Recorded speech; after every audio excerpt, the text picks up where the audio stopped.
Па добрай традыцыі мінчане сустракаюць масавымі работамі па добраўпарадкаванню плошчаў, сквераў, двароў, навядзеннем чысціні.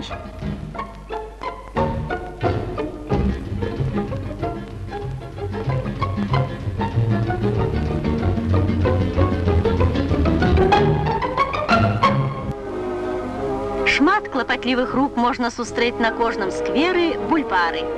Гаспадарскі клопат адчуеце вы, калі завітаеце ў двор дома нумар 16 па праспекту імя Сталіна.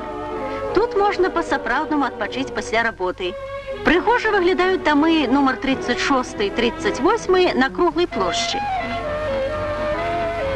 Але зойдзем з другога боку, з двара. Ці ўсё так прыгожа, як з фасаду?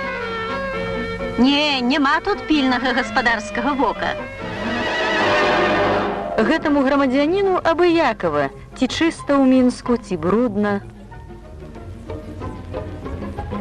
Ёсць і такія двары. Саромейцеся жыхары і дома кіраўнікі. Жаль, што ёсць яшчэ людзі, якія засмечваюць горад. Мінчане, любіце свой горад, змагайцеся за яго чысціну.